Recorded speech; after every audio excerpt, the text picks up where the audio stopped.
കേരളത്തിന്റെ മുഖ്യമന്ത്രിയായ ശ്രീ പിണറായി വിജയൻ നടത്തിയ ഒരു പ്രസംഗം. അപ്പോ ഇസ്ലാമിക നവോത്ഥാനം ചർച്ച ചെയ്യാൻ മൗലവി കൊണ്ടുവരുന്നത് ആരെയാണ്? CPM-ന്റെ കേന്ദ്ര പോളിറ്റ് മെമ്പറായ ശ്രീ പിണറായി വിജയനെയാണ്. മദ്രസ വിദ്യാഭ്യാസ രംഗത്താണ് ഇദ്ദേഹത്തിന്റെ പ്രവർത്തനം നടന്നത്. അപ്പോ ചാലിലകത്തിന്റെ വിദ്യാഭ്യാസ പ്രവർത്തനം ഉഷാറാണ്. ചാലിലകത്ത് കുറെ വിദ്യാഭ്യാസ പ്രവർത്തനമൊക്കെ നടത്തിയിരിക്കണ എന്ന് വന്നാൽ സഹോദരന്മാരെ, അതെങ്ങനെയാണ് വഹാബികൾക്ക് ലാഭമുള്ള പരിപാടിയാവുക? ഖൈറു ഉമ്മ എന്ന വിശേഷണത്തിന് അർഹമാകും വിധം ഈ ഉമ്മത്തിൽ നിന്ന് എന്തൊക്കെയാണോ സമൂഹം അനുഭവിക്കേണ്ടത് അതെല്ലാം സാമൂഹ്യപരവും രാഷ്ട്രീയപരവും ആത്മീയപരവും മതപരവുമായി കൈമാറാൻ ഉൾക്കരുത്തുള്ളവരായിരുന്നു 921 വരെ ഈ നാട്ടിലുണ്ടായിരുന്ന മുസ്ലിമീങ്ങൾ. അവരൊന്നിനും കൊള്ളാത്തവരായിരുന്നില്ല. പക്ഷെ 21-ൽ നജദിയൻ തീവ്രവാദവും ഈജിപ്ത്യൻ യുക്തിവാദവും ചേർത്തൊരു കപട നവോത്ഥാനം കൊണ്ടുവരുമ്പോൾ ഇവിടെ വഹാബി പുരോഹിതന്മാർ കാര്യമായി പറഞ്ഞൊരാശയം എന്താണ്? 21 വരെയുള്ള ഇസ്ലാം വ്യാജമാണ്, അതുവരെയുള്ള മുസ്ലിമീങ്ങൾ ഒന്നിനും കൊള്ളാത്തവരാണ് എന്നതാണ്. തീർത്തും തെറ്റായ ഒരു ആശയ പ്രചാരണമായിരുന്നു അത്. ഇന്നും വഹാബികൾ നിർവാദം അത് നടത്തിക്കൊണ്ടിരിക്കുകയാണ്. എന്നാൽ യഥാർത്ഥത്തിൽ അവർ കൊണ്ടുവന്നതാണ് കാപട്യം നിറഞ്ഞ ആശയധാര എന്നും അത് ഇസ്ലാമിന്റെ നവോത്ഥാനമല്ല എന്നും നമ്മൾ പറയുമ്പോൾ മൗലവിമാര് പറയുന്നത് കേരളത്തിലെ മുസ്ലിമീങ്ങൾ ബംഗാളികളെ പോലെ അവിടെ അന്യ സംസ്ഥാനങ്ങളിലേക്ക് ജോലിക്ക് പോകാത്ത അവസ്ഥ വന്നത് ഇവിടെ മുജാഹിദ് പ്രസ്ഥാനം ഉണ്ടായതുകൊണ്ടാണ് എന്നാണ്.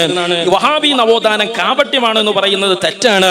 ഇവിടെയുള്ള സുന്നികൾ പോലും വഹാബി നവോത്ഥാനത്തിന്റെ ചെലവിലാണ് ഈ രാജ്യത്ത് ജീവിക്കുന്നത് എന്നൊക്കെയാണ് നമ്മുടെ മൗലവിമാർ കവലകളിൽ തട്ടിവിട്ടുകൊണ്ടിരിക്കുന്നത്. മതരംഗത്ത്, വിശ്വാസരംഗത്ത്, സാമൂഹ്യ രംഗത്ത്, സാംസ്കാരിക രംഗത്ത്, രാഷ്ട്രീയ രംഗത്ത് കേരളത്തിന്റെ പുറത്തുള്ള ഇതര സംസ്ഥാനങ്ങളിലുള്ള ആളുകളെക്കാൾ ലോകത്തിന്റെ ഏത് ഭാഗങ്ങളിലുമുള്ള മുസ്ലിം സമൂഹത്തെക്കാൾ അഭിമാനകരമായ ഒരവസ്ഥയിൽ ഈ സമൂഹത്തിന് ജീവിക്കാൻ ഇന്ന് കഴിയുന്നത് ആ നവോത്ഥാന പ്രവർത്തകന്മാർ, ഇസ്ലാഹി പണ്ഡിതന്മാർ രംഗത്തിറങ്ങുകയും വിശുദ്ധ ഖുർആനിന്റെയും തിരുസുന്നത്തിന്റെയും സന്ദേശത്തിലേക്ക് ഈ സമൂഹത്തെ ക്ഷണിക്കുകയും ചെയ്തതുകൊണ്ടാണ്. നല്ല മൂർഖം പാമ്പിന്റെ കടി കൊണ്ട് വിഷമേറ്റു മരിച്ചുപോയ ഒരാളെ മറമാടാൻ കൊണ്ടുപോകുന്നത് കണ്ടപ്പോ നമ്മുടെ എട്ടുകാലി മമ്മൂഞ്ഞി പറയാണ്, എന്നോട് കളിച്ച അങ്ങനെ ഉണ്ടാകും, ഞാൻ ഉണ്ടായത് കൊണ്ടാണ് ആള് മയ്യത്തായത് എന്ന്.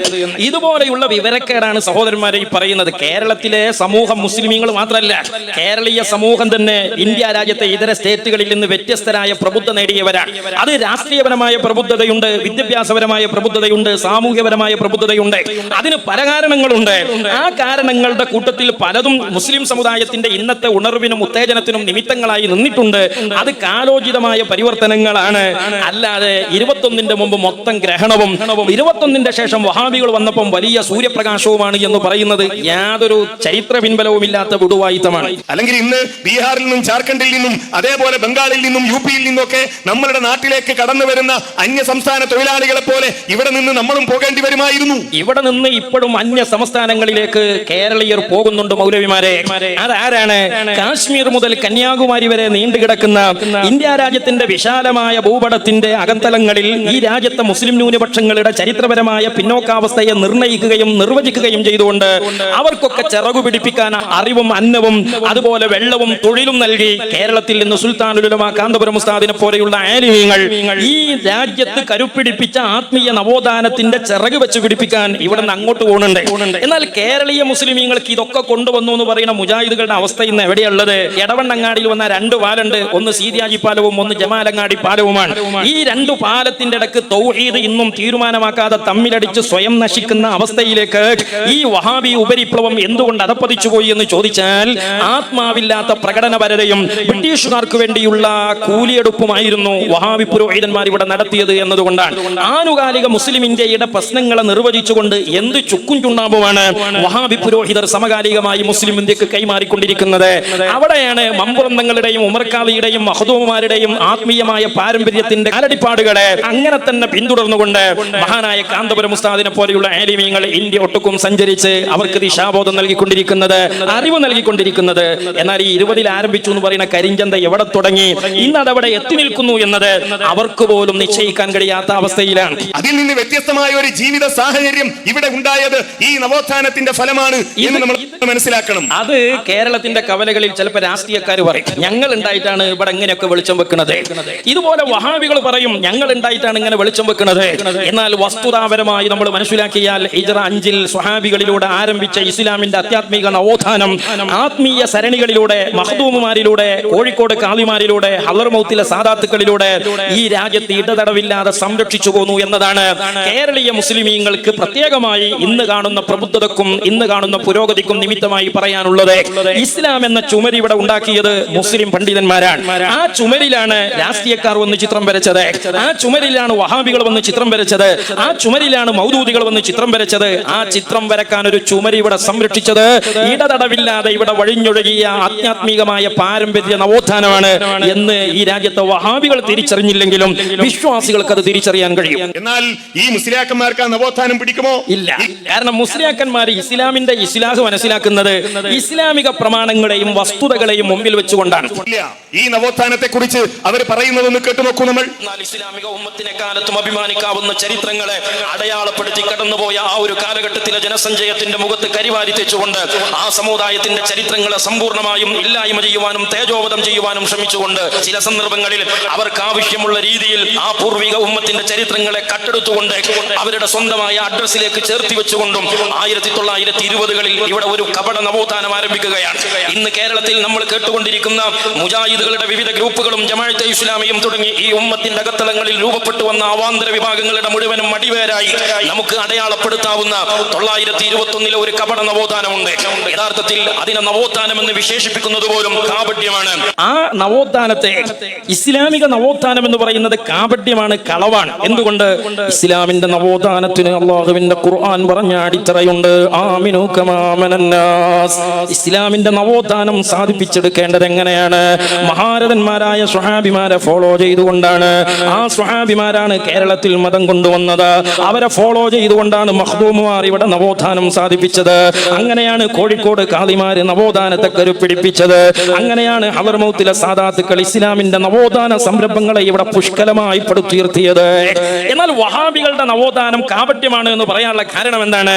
അല്ലാഹുവിന്റെ റസൂൽ സ്വല്ലല്ലാഹു അലൈഹി വസല്ലം തങ്ങൾ പറഞ്ഞിട്ടുണ്ട്, ഈ സമുദായം അഭിമുഖീകരിക്കുന്ന വലിയ പ്രത്യാഘാതമായി പരിചയപ്പെടുത്തിയിട്ടുണ്ട്. ഈ സമുദായത്തിന്റെ പിൽക്കാലത്ത് വരുന്ന ചില ആളുകൾ മുൻഗാമികളായ ആളുകളെ ആക്ഷേപിക്കുന്ന കാലം വരുമെന്ന് ഈ സമൂഹത്തിന്റെ മുമ്പിൽ പ്രപഞ്ച പര്യവസാനത്തിന്റെ അടയാളങ്ങളായി അഷ്റഫുൽ ഖൽഖ് ത്വാഹ റസൂലുള്ളാഹി സ്വല്ലല്ലാഹു അലൈഹി വസല്ലം തങ്ങൾ പറയുകയാണ്. ഇതാണ് വഹാബി നവോത്ഥാനത്തിലൂടെ നമ്മൾ കണ്ടത്. പൗരാണികരെ ആക്ഷേപിക്കുകയും അവമതിക്കുകയും ചെയ്യുന്ന പ്രവണതയാണ്. എന്തുകൊണ്ട്? അവർ സ്വഹാബിമാരെ അവമതിച്ചുകൊണ്ട് എഴുതിയ എത്രയോ ലേഖനങ്ങൾ അവരുടെ തന്നെ പ്രസിദ്ധീകരണങ്ങളിൽ ഇന്നും രേഖപ്പെട്ട് കിടക്കുകയാണ്. കേരളത്തിലെ മുസ്ലിയാക്കന്മാരെ പോലെ ഈ രാജ്യത്തെ സ്വഹാബികളും പരിഗണനീയരല്ല എന്ന് എഴുതി വെച്ചവർ വഹാബികളാണ്. അവർ സ്വഹാബികളെ ഫോളോ ചെയ്തില്ല. ആ സ്വഹാബികളിൽ നിന്നും മതം ഏറ്റെടുത്ത പൂർവികരായ ആളുകളെയും അവർ അവമതിക്കുകയാണ്. അവരെഴുതിയത് എന്താണ്? അതുവരെ ഇവിടെ ഗ്രഹണമാണ്, ഇരുട്ടാണ്. 21 വരെ ഇവിടെ ആകെ ഇരുട്ടിലായിരുന്നു.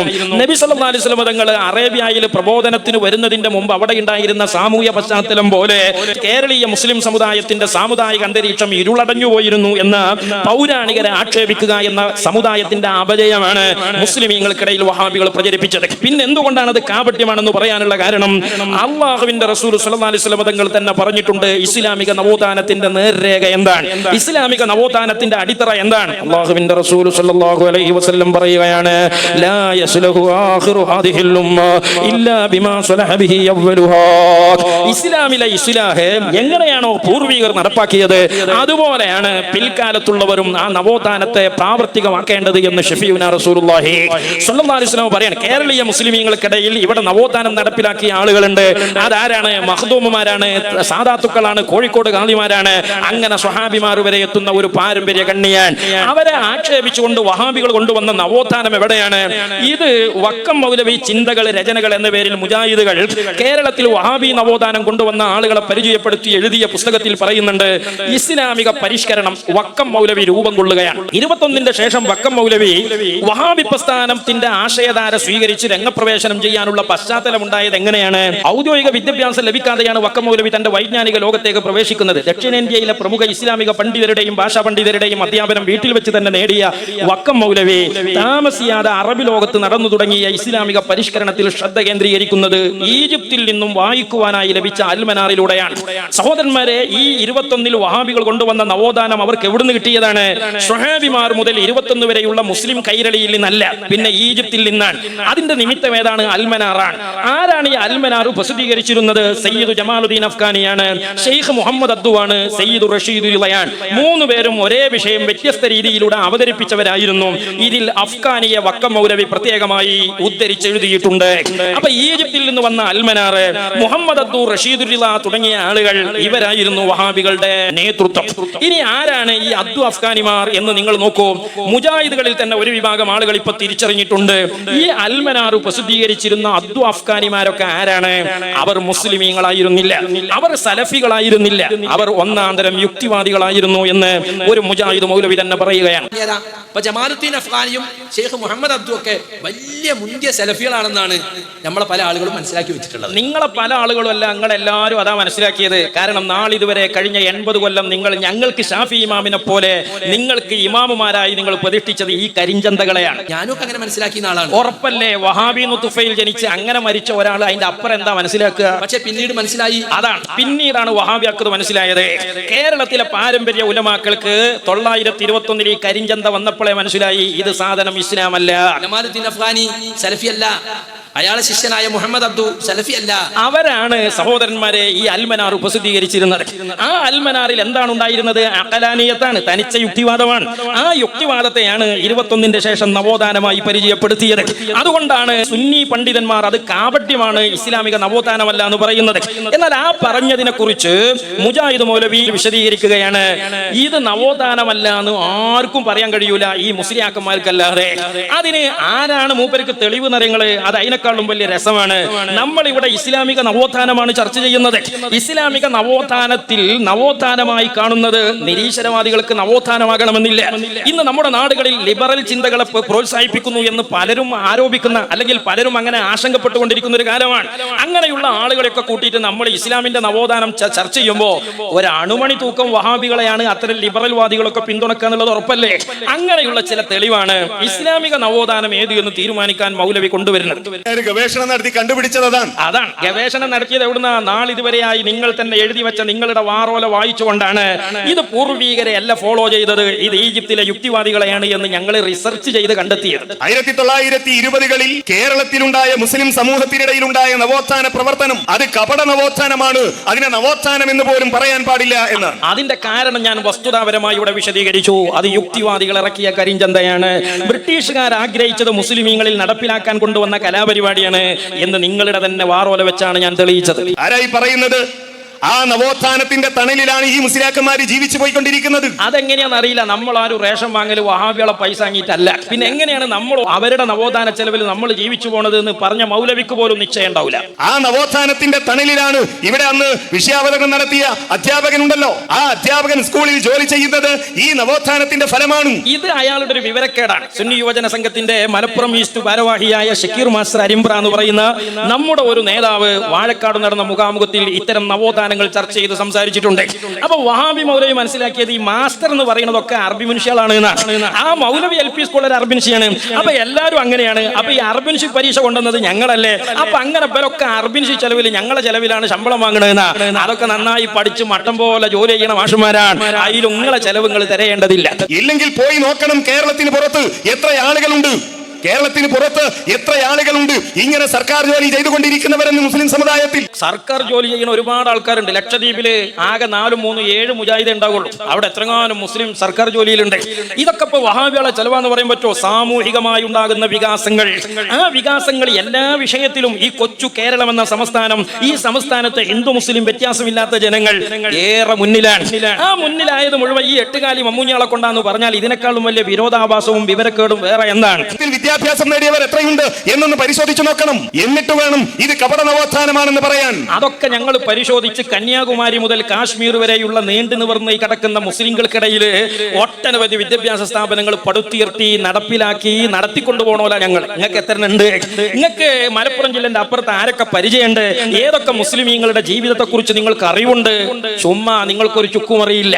അപ്പൊ ഇതൊക്കെ പാടെ നിങ്ങളെ ചെലവിലാന്ന് പറഞ്ഞാല് എട്ടുകാലി മമ്മൂഞ്ഞി എന്നല്ലാതെ എന്താ ഇതിനെ കുറിച്ച് പറയാ? ഈ നവോത്ഥാനത്തെ ആരാണ് നിഷേധിച്ചത്? ഈ തലപ്പാവധാരികളല്ലാതെ. തലക്കകത്ത് ബുദ്ധിയുള്ള, പഠനമുള്ള, ചിന്താശേഷിയുള്ള ആരെങ്കിലും ഈ നവോത്ഥാനത്തെ ചോദ്യം ചെയ്തിട്ടുണ്ടോ? ഈ തലക്കകത്ത് കേവലം ബുദ്ധി പോരാ, ആ ബുദ്ധിയെയും ഇസ്ലാമിനെയും ഒന്നിച്ചു കൊണ്ടുപോകുന്ന തലപ്പാവുള്ളവർ, ആ തലപ്പാവുള്ളവരുടെ പിറകിൽ നിൽക്കുന്ന മുസ്ലിമീങ്ങൾ, അവർക്ക് നവോത്ഥാനം എന്ന് പറഞ്ഞാൽ കേവല യുക്തിയല്ല, അത് ഇസ്ലാമിക യുക്തിയാണ്. അതുകൊണ്ട് മുസ്ലിമീങ്ങൾ ഇസ്ലാമിക നവോത്ഥാനം പറയുന്നത് കേവല യുക്തി വെച്ചുകൊണ്ടല്ല.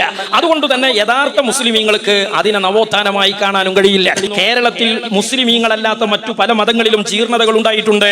മാറുമറക്കാൻ സ്വാതന്ത്ര്യമില്ലാത്ത സ്ത്രീ ജന്മങ്ങൾ ഉണ്ടായിട്ടുണ്ട്. അമ്പലക്കുളത്തിൽ ഇറങ്ങാൻ അനുമതിയില്ലാത്ത പാവപ്പെട്ട ജനവിഭാഗം ഉണ്ടായിട്ടുണ്ട്. ആ ജനവിഭാഗങ്ങൾക്കൊക്കെ വേണ്ടി ശ്രീനാരായണ ഗുരുവിനെ പോലെ അയ്യങ്കാളിയെ പോലെ പരിഷ്കർത്താക്കൾ ആ സമൂഹത്തിൽ ഉണ്ടായിട്ടുണ്ട്. അതെന്തുകൊണ്ടാണ്? ഇലാഹിയായ ഒരു മതം അല്ലാത്തത് കൊണ്ടാണ്. എന്നാൽ ഇസ്ലാമിൽ അങ്ങനെ ഒരു പരിഷ്കരണത്തിന്റെ ആവശ്യം ഉണ്ടായിട്ടില്ല. ആ മതങ്ങളിൽ ഉണ്ടായതുപോലെയുള്ള ജീർണത മുസ്ലിമീങ്ങളിൽ ഉണ്ടായിട്ടില്ല. കാരണം ഇസ്ലാം ഒരു ഇലാഹിയായ പ്രസ്ഥാനമാണ്. പക്ഷെ മുസ്ലിമീങ്ങളിലും അങ്ങനെ ചില നവോത്ഥാനങ്ങൾ ഉണ്ടായിട്ടുണ്ട്, പരിഷ്കരണങ്ങൾ ആവശ്യമായി വന്നിട്ടുണ്ട് എന്ന് വരുത്തുന്നവരുടെ ആവശ്യം ഇസ്ലാമും മറ്റു മതങ്ങളെ പോലെയാണ് എന്ന് വരുത്തുകയാണ്. രണ്ടാമത്, ഇവിടെ ഈ വഹാബികൾ കൊണ്ടുവന്ന നവോത്ഥാനം കേവല യുക്തിവാദമാണ്. അതുകൊണ്ട് തന്നെ മതം എന്ന വീക്ഷണത്തിൽ നിന്നുകൊണ്ട് ഇസ്ലാമിക നവോത്ഥാനത്തെ വിലയിരുത്താത്ത ആളുകൾക്ക് സ്വാഭാവികമായും അതാണ് കുറച്ചുകൂടി ബെറ്ററായ നവോത്ഥാനം ഇസ്ലാം എന്ന് തോന്നാനും സാധ്യതയുണ്ട്. ഞാൻ ഒരൊറ്റ ഉദാഹരണം മാത്രം കൽപ്പിക്കാം. കേരളത്തിന്റെ മുഖ്യമന്ത്രിയായ ശ്രീ പിണറായി വിജയൻ നടത്തിയ ഒരു പ്രസംഗം. അപ്പോ ഇസ്ലാമിക നവോത്ഥാനം ചർച്ച ചെയ്യാൻ മൗലവി കൊണ്ടുവരുന്നത് ആരെയാണ്? CPM-ന്റെ കേന്ദ്ര പോളിറ്റ് മെമ്പറായ ശ്രീ പിണറായി വിജയനെയാണ്. സഹോദരന്മാരെ, പിണറായി വിജയന്റെ നവോത്ഥാനം ഇസ്ലാമിക വീക്ഷണത്തിന് വിട്ടുകൊടുത്താൽ എങ്ങനെയുണ്ടാകും? വഹാബികൾ കടിച്ചുപിടിച്ചതുപോലും ഇസ്ലാമിക നവോത്ഥാനത്തിന്റെ പുറത്തു വരൂലേ? ഇനി പിണറായി വിജയൻ പ്രസംഗിച്ചത് തന്നെ നമ്മളെടുത്ത് പരിശോധിച്ചാൽ എന്താണ് അദ്ദേഹം പ്രസംഗിച്ചത്? അദ്ദേഹം പറഞ്ഞു, ചാലിലകത്ത് എന്ന് പറയുന്ന കേരളത്തിൽ അറിയപ്പെട്ട പൗരാണിക പണ്ഡിതന്മാരുടെ പലരുടെയും ഗുരുവര്യരായ ചാലിലകത്ത് കുഞ്ഞഹമ്മദ് ഹാജി. ചാലിലകത്ത് കുഞ്ഞഹമ്മദ് ഹാജിയുടെ പ്രവർത്തനവും മുസ്ലിം വിദ്യാഭ്യാസ ചരിത്രത്തിൽ വിസ്മരിക്കാനാവുന്നതല്ല. മദ്രസ വിദ്യാഭ്യാസ രംഗത്താണ് ഇദ്ദേഹത്തിന്റെ പ്രവർത്തനം നടന്നത്. അപ്പോ ചാലിലകത്തിന്റെ വിദ്യാഭ്യാസ പ്രവർത്തനം ഉഷാറാണ്.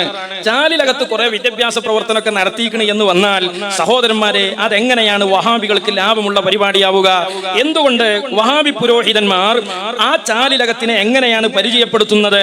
ചാലിലകത്തിനെ കുറിച്ച് വഹാബി പുരോഹിതന്മാർ പരിചയപ്പെടുത്തുന്നത് അദ്ദേഹം ഒരു വഹാബി അല്ല എന്നാണ്.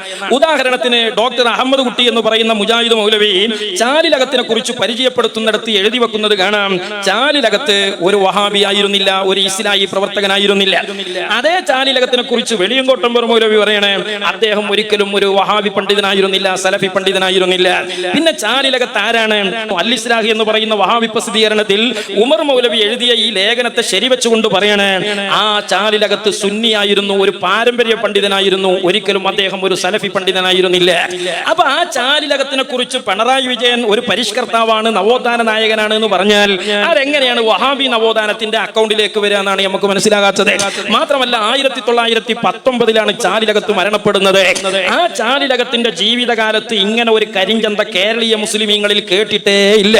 വക്കം മൗലവി അന്ന് മുജാഹിദല്ല, KM മൗലവി അന്ന് മുജാഹിദല്ല, അന്നൊരു മുജാഹിദ് സംഘടന കേരളത്തിൽ ഇല്ലതാനും, മുജാഹിദ് ആശയവും കേരളത്തിലില്ല. പിന്നെ എങ്ങനെയാണ് ആ ചാലിലകത്ത് വഹാബി ആവുക?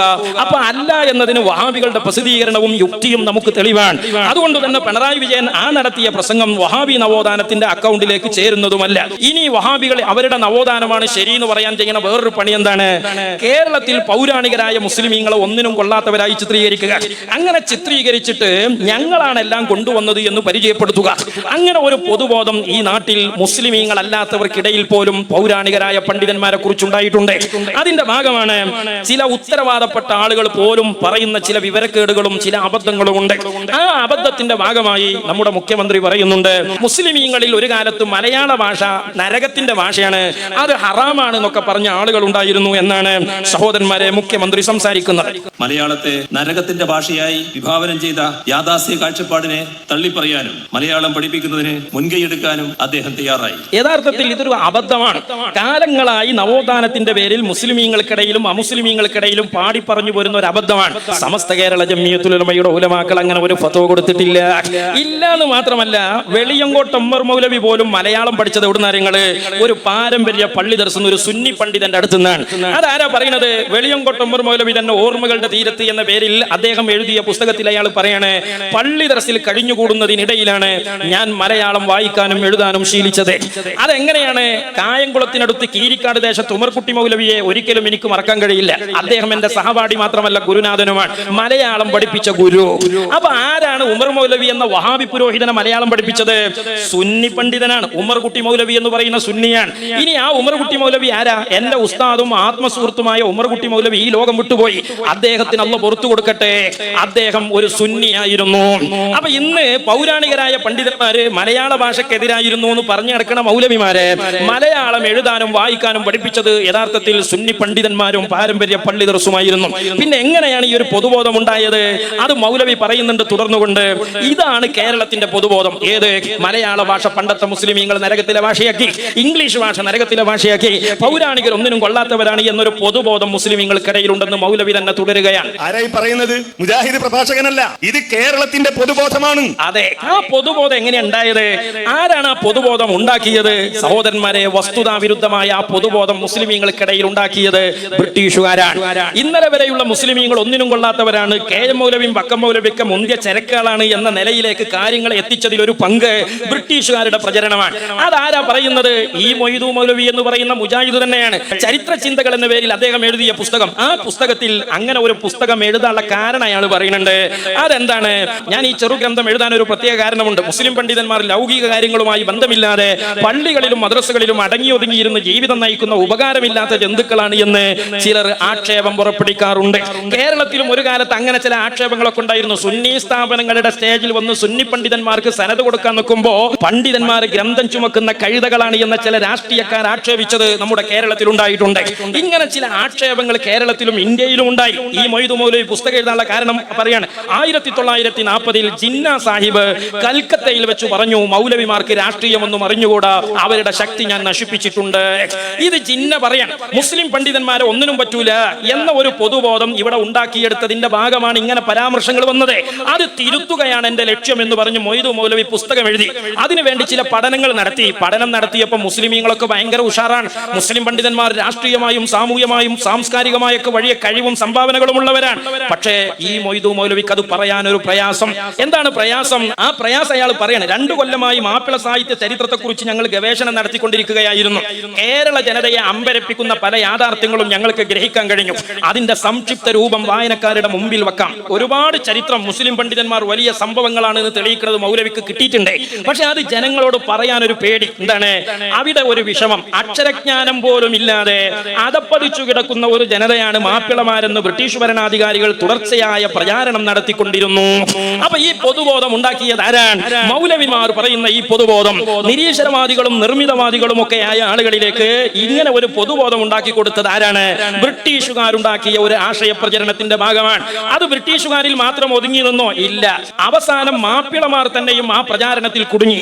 ആ ധാരണ വെച്ചു പുലർത്തിക്കൊണ്ടുപോന്നു. അങ്ങനെയുള്ള പരിതസ്ഥിതിയിൽ മാപ്പിളമാർക്ക് മഹത്തായ ഒരു സാഹിത്യപാര്യമുണ്ട്, പാരമ്പര്യമുണ്ടെന്ന് പറഞ്ഞാൽ ഇല്ലാത്ത വലിപ്പം നടിക്കുകയാണെന്നോ അല്ലെങ്കിൽ അല്പമുള്ളതെന്തോ ഊതി വീർപ്പിച്ച് കാണിക്കുകയാണെന്നോ മാത്രമേ ലോകം ധരിക്കുകയുള്ളൂ. അപ്പൊ മൗലവി പറഞ്ഞ ഈ പൊതുബോധം ഈ രാജ്യത്തെ മുസ്ലിമീങ്ങളല്ലാത്ത പൊതുപ്രവർത്തകന്മാരുടെയും രാഷ്ട്രീയക്കാരുടെയും ഭരണാധികാരികളുടെയും ഒക്കെ മുമ്പിൽ മുസ്ലിം പണ്ഡിതന്മാർ ഒന്നിനും കൊള്ളാത്തവരാണ് എന്ന പൊതുബോധം ഉണ്ടാക്കിയത് ബ്രിട്ടീഷുകാരാണ്. അത് ഏറ്റുപിടിച്ചത് ബ്രിട്ടീഷുകാർക്ക് വേണ്ടി 21 വന്ന മൗലവിമാരാണ്. ആ പൊതുബോധത്തിലാണ് ഇന്നും വഹാബി നവോത്ഥാനമാണ് ഇസ്ലാമിന്റെ നവോത്ഥാനമെന്നും അതിന്റെ മുമ്പുള്ളതെല്ലാം വ്യാജമാണ് എന്നും വഹാബികൾ സഹോദരന്മാരെ പറഞ്ഞുകൊണ്ടിരിക്കുന്നത്. വഹാബികൾ പറയും 21ന്റെ ശേഷമാണ് ഇവിടെ എല്ലാം ഉണ്ടായത്.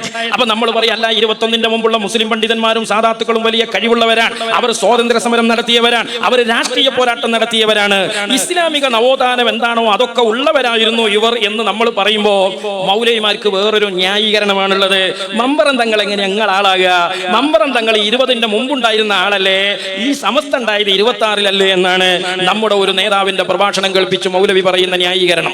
സമഗ്രമായ ഉയർത്തെഴുന്നേൽപ്പ് എന്നാണല്ലോ നവോത്ഥാനത്തിന്റെ അർത്ഥം. വിശ്വാസപരമായും വിദ്യാഭ്യാസപരമായും ഭാഷാപരമായും ഭരണപരമായും ഇങ്ങനെയുള്ള വ്യത്യസ്ത സ്വത്വങ്ങൾ അവിടെ ഉണ്ടാവുന്ന ഉണർവിനെയാണല്ലോ നവോത്ഥാനം എന്ന് അടയാളപ്പെടുത്തുന്നത്. അപ്പൊ ഈ നവോത്ഥാനം, ആ നവോത്ഥാനം 21ന്റെ മുമ്പ് ഇടതടവില്ലാതെ ഈ കേരളത്തിൽ ഉണ്ടായിരുന്നു എന്ന് അദ്ദേഹം മണിക്കൂറോളം അവിടെ സവിസ്തരം ചരിത്ര പിൻബലം വെച്ച് പ്രസംഗിച്ചിട്ടുണ്ട്.